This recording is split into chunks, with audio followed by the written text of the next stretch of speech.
What's up guys, it's Ed from TechSource and welcome to July's PC builds of the month. I'm sorry for not doing one for June. I was away on vacation for 2 weeks in Armenia, so when I came back I just didn't have the time to squeeze one in for June.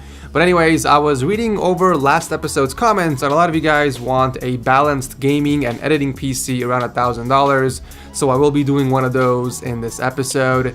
And then we're going to be having some fun and build a high-end overkill gaming and editing PC using the new Skylake X platform.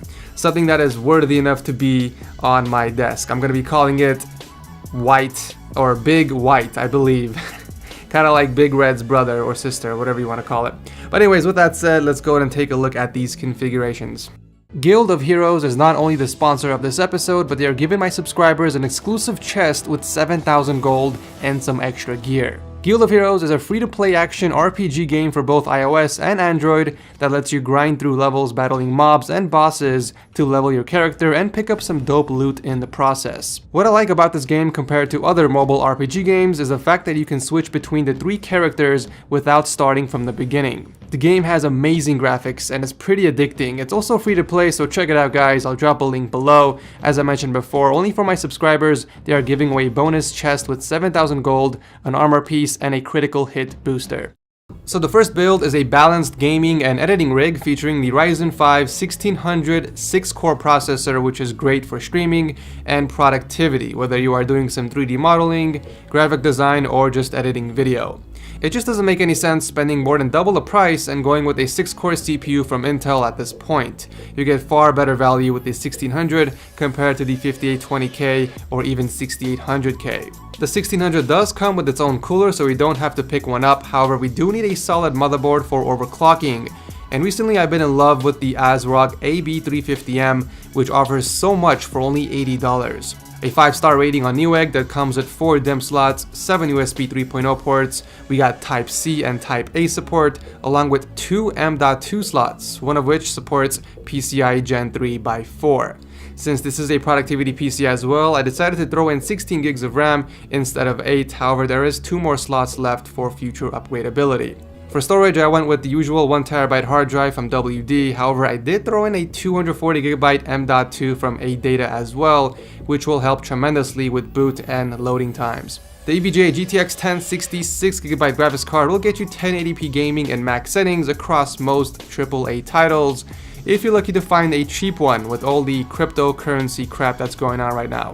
The case I'm going with is the Corsair Carbide Spec 04, which is a good looking case for $50. It's a mid-tower chassis with tons of cable management support and a tinted side panel. The only reason I went with a 600 watt power supply is because it's literally the same price as a 500 watt power supply from EVGA.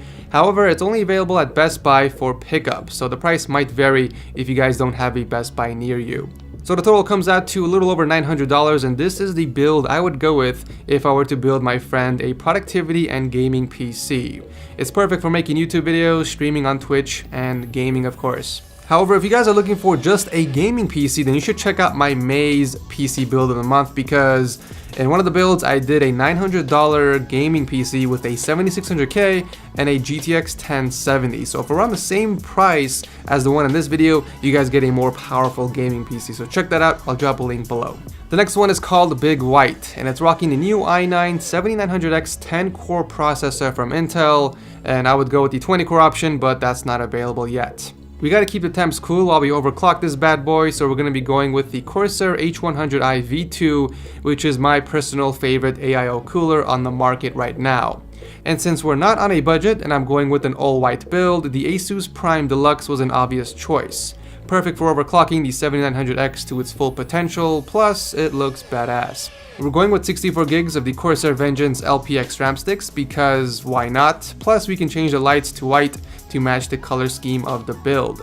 When it comes to storage, we are using the Samsung 960 Pro 1TB M.2 as the main drive, along with the Seagate 10TB Barracuda for mass storage. I also threw in 2 960GB SSDs for a RAID 0 configuration because why not? And we're not stopping there, nope, we are going with 2 Titan XPs from Nvidia because it won't be an overkill build without them. I'm going to be using the Corsair 570X RGB case because I think that this all-white color scheme would look amazing in this all-glass mid-tower case from Corsair. A 1000 watt power supply should be enough to power this build, and I'm obviously going to be throwing in some custom sleeved cables, some backplates, and even paint the Titan X's in white so that the entire build looks stunning. You guys already know, we gotta do it the TechSource way. And this would actually be my first all-white build on the channel, but what do you guys think? Let me know your thoughts in the comments below. As always, I'll drop a link to all the parts I talked about down below, and let me know what you guys want to see for next month's episode by leaving a comment below as well. But that about wraps up this video. If you guys enjoy these types of videos, be sure to leave a like to show your support. If you don't like them, feel free to dislike as well. I'll be dropping a link to all the parts I talked about in the description section. And also, guys, let me know in the comment section what I should focus on for the next episode as always. And stay tuned, guys, because this month I'm going to be doing a high-end X299 build using the Core i9 processor. It's going to be a very sick build. I can't wait to bring you guys that. I'm partnering with MSI and Corsair to make that happen. But anyways, I love you guys. Thank you so much for watching. I will see you in the next one.